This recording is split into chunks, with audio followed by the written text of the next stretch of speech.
Good afternoon, students. Due to some technical problems, the previous video is to be closed.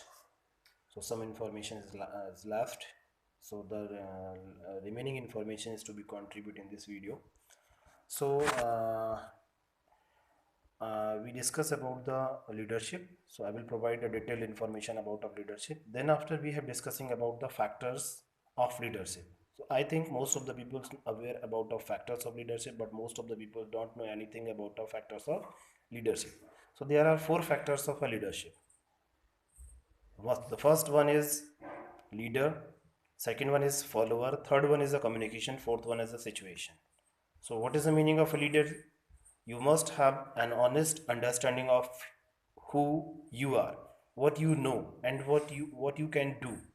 To be successful, you have you have to convince your followers, not your superiors, that you are worthy of being followed. This is the concept of a leader.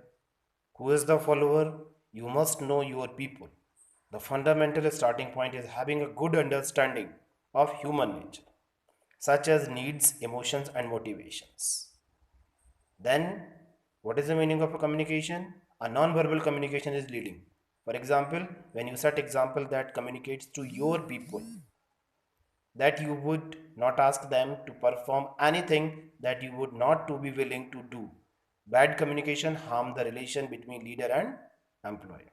I think all of you know about the meaning of a communication, because communication is the most important tool. Because communication is the most important. By the help of communication, by the help of media, you can transmit your information, you can deliver your information, you can easily exchange your ideas, your emotions, and your thoughts.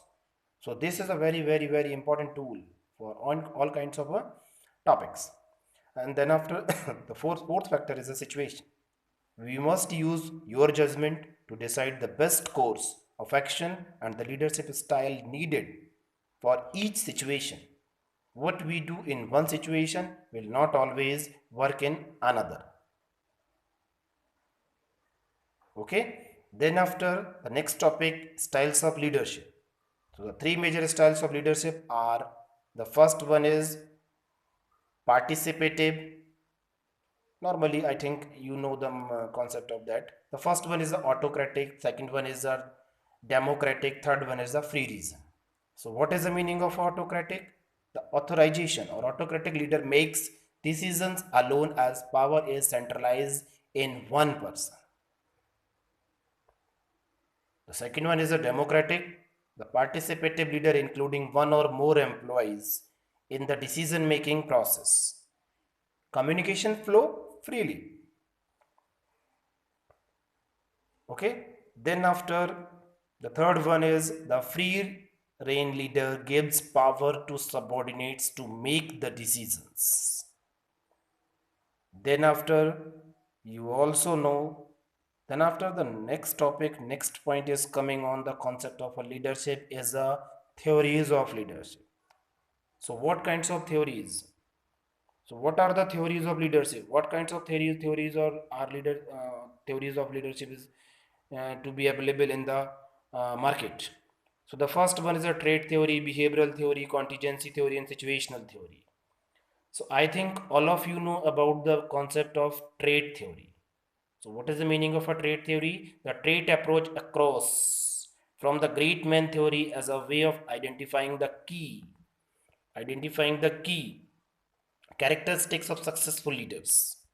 It was believed that through this theory, critical leadership traits could be isolated and that people with such traits could then be recruited, selected, and installed into the leadership position.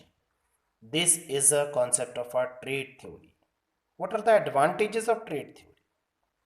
Whenever you explain the concept of a trait theory and you understand the concept of a trait theory, then you also know the advantages of a trait theory. Because if you understand the concept of trait theory, then you can easily provide the advantages of a trait theory. So I will provide some advantages of a trait theory. The first one is it is naturally pleasing theory. Second one is it gives a detailed knowledge and understanding of the leader element in the leadership process. Or all of you know, whenever the advantages is coming, then after limitations is also arises. So what are the limitations of a trade theory? So I will provide only two limitations. The first one is there is a bound to be some subjective judgment in determining who is regarded as a good or successful leader. Second is there is also a disagreement over which traits are the most important for an effective leader. Okay, so these are the advantage and disadvantage of a trade theory, and the remaining theories is to be delivered in the next video. Okay.